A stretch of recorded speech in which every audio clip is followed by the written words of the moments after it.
Hello students, ये आपका part 1 video इस चैप्टर का। पार्ट 1 वीडियो में आज हम लोग चैप्टर शुरू करने जा रहे हैं वक्र से घिरे क्षेत्र, एरिया इनक्लोज्ड बाई कर्व। इस चैप्टर को हम लोग एक और नाम से जानते हैं समाकलों के अनुप्रयोग, यानी एप्लीकेशंस ऑफ इंटीग्रल। हम लोग इस चैप्टर में इंटीग्रल का प्रयोग करके, समाकल का प्रयोग करके वक्र से घिरे क्षेत्र का क्षेत्रफल निकालने के बारे में पढ़ेंगे। वैसे तो आप क्लास 10th में, 8 में, 7 में, 9 में आप बहुत भिन्न भिन्न प्रकार के चित्रों के बारे में पढ़ते थे, उनके क्षेत्रफल निकालते थे। जैसे आयत के बारे में हम लोग पढ़ते थे, वर्ग के बारे में पढ़ते थे, वृत्त के बारे में पढ़ते थे और इनसे संबंधित क्षेत्रफल हम लोग ज्ञात करते थे। लेकिन यहाँ पर हम लोग वक्र द्वारा जो घिरा क्षेत्र होगा उसका क्षेत्रफल क्या होगा, किस तरह से उसे निकाला जाएगा, वही हम लोग समाकल का प्रयोग करके निकालने वाले हैं। वैसे तो हर एक वक्र का क्षेत्रफल निकालना संभव नहीं है, लेकिन जो संभव है उन्हीं चीजों के बारे में हम लोग यहाँ डिस्कस करने वाले हैं और उन्हीं से संबंधित क्षेत्रफल हम लोग निकालने वाले हैं। चलिए मैं यहाँ पे एक फंक्शन ले लेता हूं, माना y बराबर एफ एक्स अंतराल एक ले लेते हैं, बंद अंतराल ए बी में परिभाषित मतलब इस अंतराल में परिभाषित है और संतत भी है। परिभाषित एक संतत अऋणात्मक नॉन निगेटिव अऋणात्मक फलन है।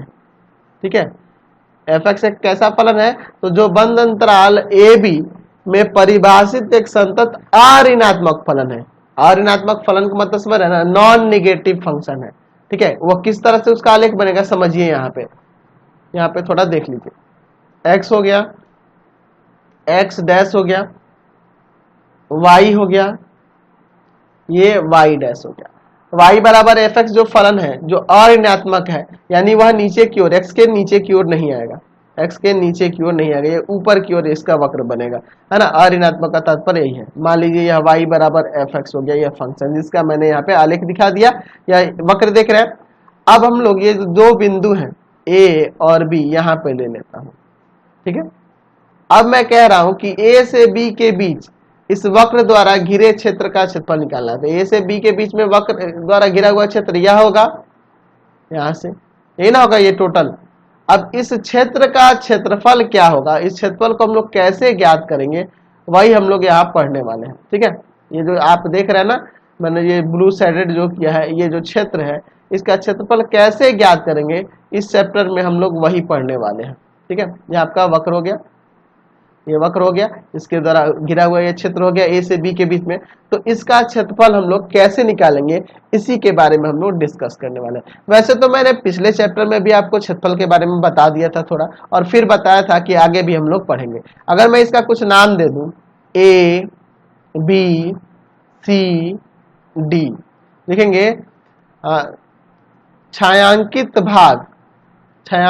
भाग, या फिर ऐसे भी लिख सकते हैं, छायांकित भाग लिख दीजिए, या ऐसे लिख दीजिए A B C D A. ध्यान रखेंगे जो वक्र वाली आकृतियां होती है ना, तो वहां जहां से शुरू करेंगे ना, फिर वहां रिटर्न आया जाता है। ठीक है, इसको लिखेंगे A B C D A, फिर वापस ए पे आएंगे का क्षेत्रफल। इसका क्षेत्रफल कैसे निकलेगा, तो हमें इसमें करना क्या होता है, हमें देखना होगा, समाकल के प्रयोग के द्वारा यहाँ निकालेंगे। हमें इसमें देखना होगा कि वह वक्र कहां से कहां तक जा रहा है। तो यह ए से बी तक चला जा रहा है, तो ए आपका निम्न सीमा हो जाएगा, बी आपका उच्च सीमा हो जाएगा। और यह किस फंक्शन का है आलेख, ये वक्र जो है एफ एक्स के लिए है, तो यहाँ पे लिख देंगे एफ एक्स डी एक्स, या इसे ऐसे भी लिख सकते हैं A to B Y D X. तो ये अगर एक्स अक्ष के अनुरूप इस तरह से बना हो, तो ये हम लोग फॉर्मूला उपयोग करेंगे। हमें करना क्या होगा, जो फंक्शन होगा उसका इंटीग्रेशन ही निकाल लेंगे, जिस बिंदु से जिस बिंदु तक वह क्षेत्र जा रहा होगा। ठीक है, तो बहुत ही सिंपल है इसमें क्षेत्रफल निकालना। जैसे मान लीजिए ये वक्र है, इसके द्वारा घिरा हुआ क्षेत्र हमें ए से बी के बीच में निकालना है, तो हमने ले लिया लोअर लिमिट ए और अपर लिमिट बी, और जो फंक्शन है उसका इंटीग्रेशन कर देंगे। ठीक है, तो उसका जो समाकल ज्ञात होगा, डिफिनिट समाकल जो ज्ञात होगा, वही इस क्षेत्र का क्षेत्रफल कहलाएगा, वही आपका एरिया कहलाएगा। क्लियर हो गया, कोई दिक्कत नहीं है। ऐसे आपका क्वेश्चन आएगा, आप आसानी से इसको बना सकते हो। इंटीग्रेशन तो पढ़े ही हो, सिंपली यहाँ पे इंटीग्रेट कर देंगे और आपका क्वेश्चन बन जाएगा। मान लेते हैं एक दूसरा कोई फंक्शन ले लेते हैं, ठीक है, जो y अक्ष के अनुरूप हो। समझिए इसको, मैं यहाँ पे फिगर बना के दिखाता हूं आपको। x डैश y और ये y डैश, ठीक है। ये कुछ मान लेते हैं, ये इस तरह से है, इस तरह से, या क्या है, x बराबर में एफ वाई, इस तरह से है, ठीक है। और हमें a टू b में इसका एरिया निकालो, या c टू d भी ले सकते हैं, कोई भी पॉइंट ले सकते हैं, ठीक है। c टू d, इसके द्वारा घिरे हुए क्षेत्र का क्षेत्रफल निकालना है, यानी यह वाला क्षेत्र निकालना है। तो इसमें क्या देख रहे हैं, यह जो बना है y अक्ष के अनुदिश बना है, हमें y अक्ष को लेकर चलना है। तो इसमें जो एरिया होगा ना, इसमें जो एरिया होगा, क्षेत्रफल होगा, इसका नाम दे सकते हैं a b c d। यहां लिख सकते हैं एरिया या क्षेत्रफल लिख देते हैं, क्या नाम है, a b c d। a का जो क्षेत्रफल होगा वह क्या होगा, तो यह जा रहा है c to d, c to d, और यहां ले लेंगे एफ वाई डी वाई, या c to d X D Y. समझ गए ना, ध्यान रखना होगा, ये y अक्ष पे है तो वहां पे यहाँ इसका समाकल होगा y के रेस्पेक्ट में, ठीक है। और x अक्ष के अनुदिश होगा तो उसका समाकल हो रहा था x के रेस्पेक्ट में। तो जैसा क्षेत्र होगा वैसे हम लोग उसका लेकर क्षेत्रफल निकाल सकते हैं, कोई दिक्कत नहीं है, ठीक है। चलिए अब कुछ विशेष प्रकार के फंक्शन को भी लेकर यहाँ देखते हैं। मान लेते हैं यहाँ पर कोई फंक्शन है f(x), कोई फंक्शन है, हम लोग f(x) ही मान के चलते हैं, y बराबर f(x) एक फंक्शन है जिसका आलेख कुछ इस प्रकार से। देखिए मैं एक आलेख बनाता हूँ और फिर इसके बारे में हम लोग चर्चा करेंगे, ठीक है। x डैश y डैश, ठीक है। यहाँ देता हूँ मैं a देता हूँ और इधर b देता हूँ, a टू b में यहाँ पे मैं इसका आलेख कुछ इस तरह से ले लेता हूँ, ठीक है, इस तरह से, ठीक। अब क्या करते हैं, इसको यहाँ से ऐसे मिला देते हैं। हमें कह दे कि यह वाला जो इस वक्र के बीच में a से b तक के घिरे क्षेत्र का क्षेत्रफल निकालना है। a टू b, यहाँ देख रहे हैं ना, a टू b कहाँ है, यहाँ a है और यह आपका b है।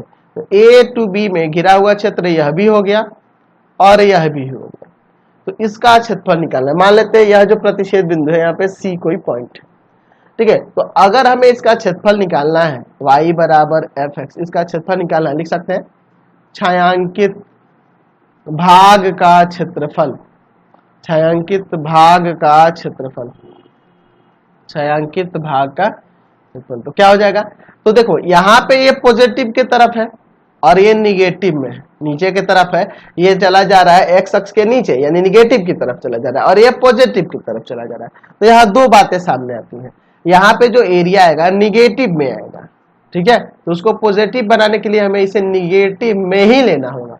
तो हम लोग इसका समाकल क्या करेंगे, तो लिखेंगे a टू सी, इधर पॉजिटिव है f(x) dx, और माइनस क्योंकि ये निगेटिव की तरफ है तो c to b f(x), function तो वही है ना जी, फंक्शन वही है f(x) dx।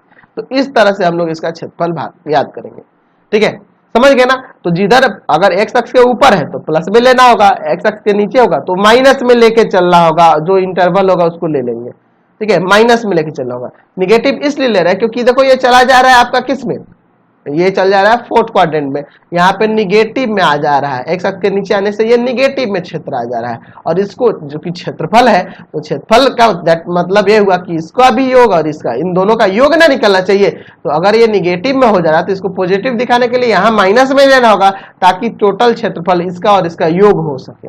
समझ गया ना बात को, दोनों के क्षेत्र का योग ज्ञात करने के लिए हमें इस तरह, क्योंकि ये चला जा रहा है निगेटिव की तरह, और इसे पॉजिटिव में दिखाने के लिए, क्योंकि क्षेत्रफल है तो इसका मान पॉजिटिव प्राप्त करने के लिए यहाँ माइनस हमें बाहर लगाना होगा, ताकि इसका क्षेत्रफल माइनस में आएगा और ये माइनस प्लस हो जाएगा, दोनों को जोड़ लेंगे तो हमारा कुल क्षेत्रफल ज्ञात हो जाएगा। समझ गए ना। तो इस तरह से हम लोग भिन्न भिन्न प्रकार के वक्रों का क्षेत्रफल निकाल सकते हैं बहुत ही आसानी तरीके से।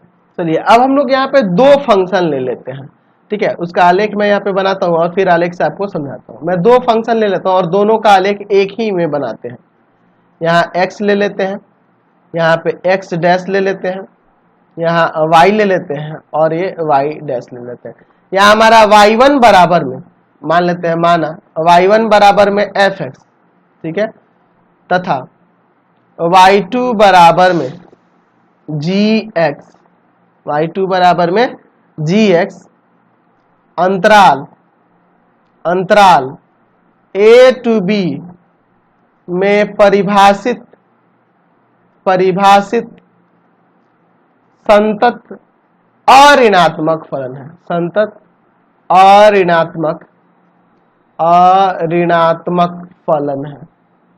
संतत अऋणात्मक फलन है, संतत भी है और अऋणात्मक फलन है, ठीक है।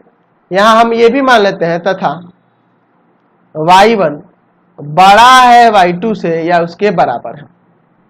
समझिए अब इस बात को, कहने का मतलब, मान लेते हैं आपका जो फंक्शन है, ये पहला ये मान लेते हैं y1 बराबर में fx है, और दूसरा फंक्शन जो है, दूसरा फंक्शन है इस तरह से ले लेते हैं, इस तरह से, ठीक है, इस तरह से ले लेते हैं, कलर बदल देते हैं इसका।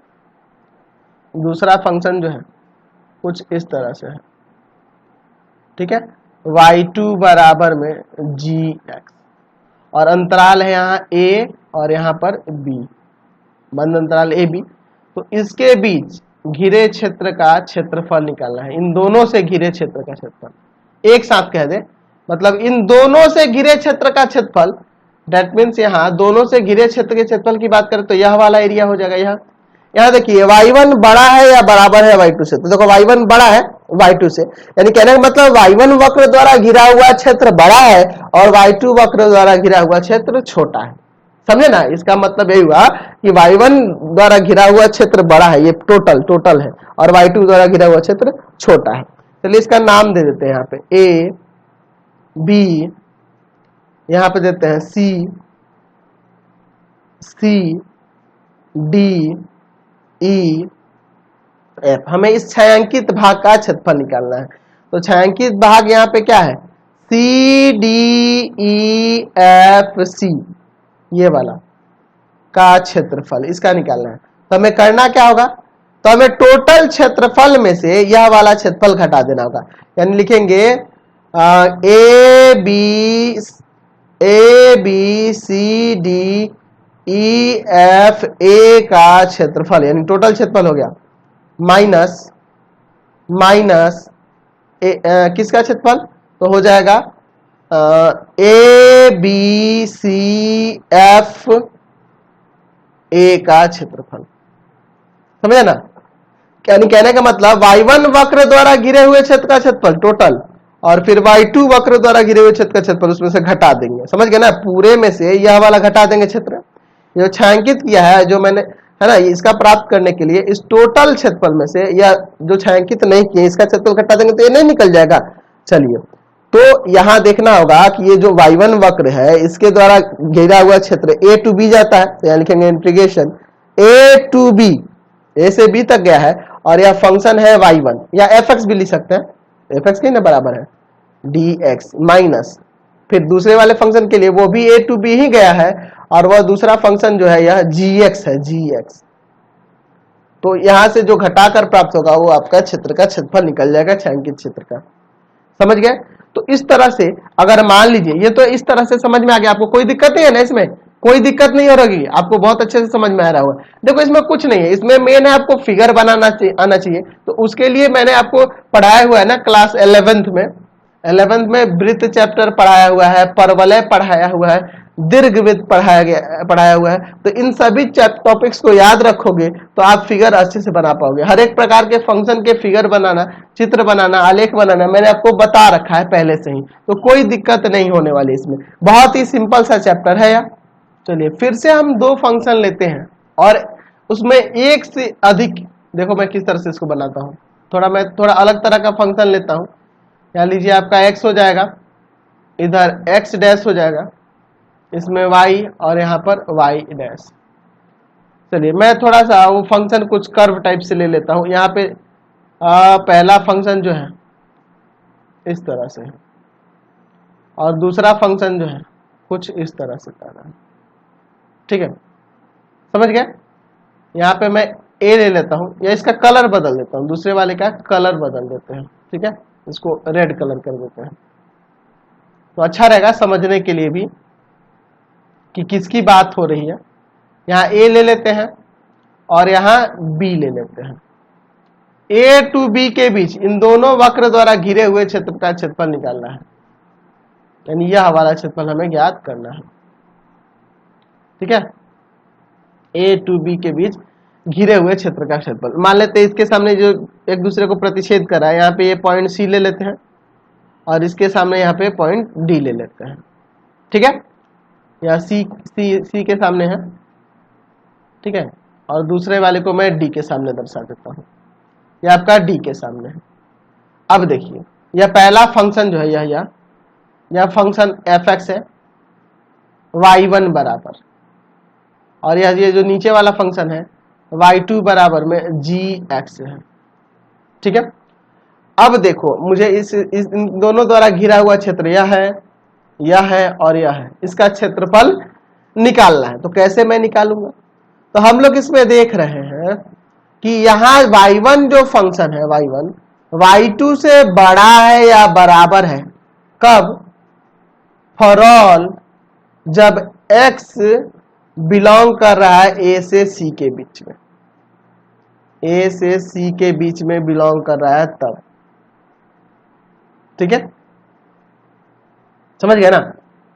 फिर y2 जो है देख लो, यह y2 यहां जाके बड़ा हो जा रहा है, यह बराबर है y1 के फॉर ऑल क्या पे c से d के बीच में, x अप्लाई करता है c से d के बीच में, देख रहे ना। फिर उसके बाद क्या देख रहे हैं, यहाँ पे ये फंक्शन देखो, ये फिर आके एफ एक्स y1 हो जा रहा है, यानी एफ एक्स हो जा रहा है, y1 बड़ा हो जा रहा है या बराबर हो जा रहा है y2 के फॉर ऑल जब यह d से b के बीच में लाई करता है।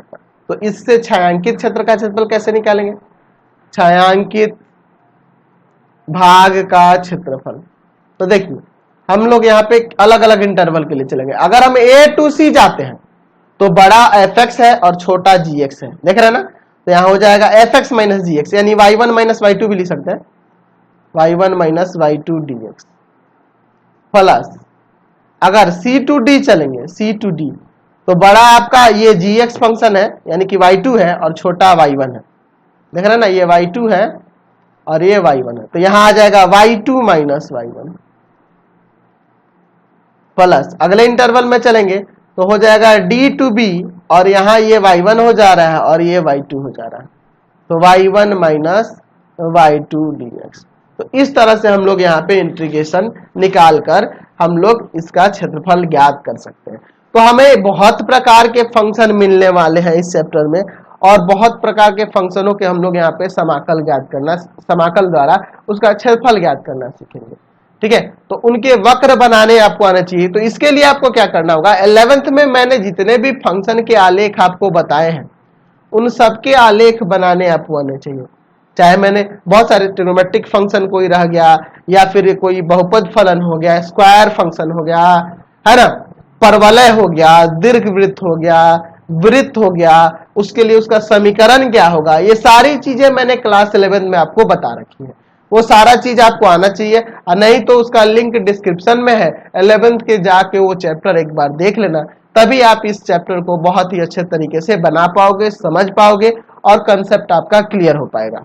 हमारा मेन फोकस यहाँ यही रहेगा कि फंक्शन कहां से कहां तक के बीच में कह रहा है, फंक्शन में कहां से कहां तक के बीच कह रहा है, तो वहां से लोअर लिमिट अपर लिमिट ले लेंगे और किस क्षेत्र का क्षेत्रफल निकालना है और वह क्षेत्र किस फंक्शन द्वारा क्रिएट हुआ है, इसको ध्यान में रखते हुए, किस फंक्शन द्वारा क्रिएट हो रहा है उसको ध्यान में रखते हुए हम लोग क्षेत्रफल आसानी से निकाल सकते हैं। तो आपने देखा, मैंने बताया सिंपली कि अगर कोई फंक्शन y बराबर एफ एक्स है और a टू b में इसका क्षेत्रफल निकालना है तो सिंपली हम लोग integration a to b F X D X ले लेंगे, क्योंकि इस फंक्शन एफ एक्स द्वारा ही ये बना हुआ क्षेत्र है और a टू b के बीच में इसका क्षेत्रफल ज्ञात करना है। तो इस तरह से हम लोग ले लेंगे।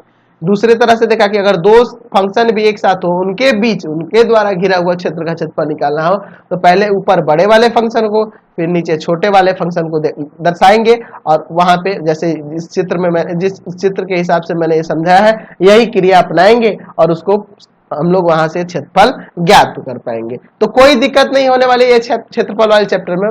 हाँ, रही बात फॉर्मूले की, तो जितना भी हम लोग पहले समाकल में पढ़ चुके हैं ना, जितना भी हम लोग फॉर्मूला देख चुके हैं, उसमें से कोई भी फॉर्मूला यूज हो जाएगा। ठीक है, तो आपको सारे फॉर्मूले भी याद रखने होंगे और तभी जाके यह चैप्टर आपको क्लियर होगा। तो ये एप्लीकेशन ऑफ डेरिवेटिव का मेन इंपॉर्टेंट पॉइंट था, है ना, बेसिक कंसेप्ट था, जिसको मैंने आपको बता दिया। आपको हमारे 3 चैनल को सब्सक्राइब करना होगा। पहला है पाथ फाइंडर क्लासेस छपरा, दूसरा है भारती भवन रविकांत सर, और तीसरा चैनल है रविकांत सर के नाम से। तीनों चैनल को सब्सक्राइब करेंगे और इससे रिलेटेड वीडियो के लिए सीधे डिस्क्रिप्शन में जाएंगे। इससे संबंधित नोट्स के लिए www.ravikansir.in पर जाएंगे और वहां से इससे संबंधित नोट्स को भी डाउनलोड कर सकते हैं आप।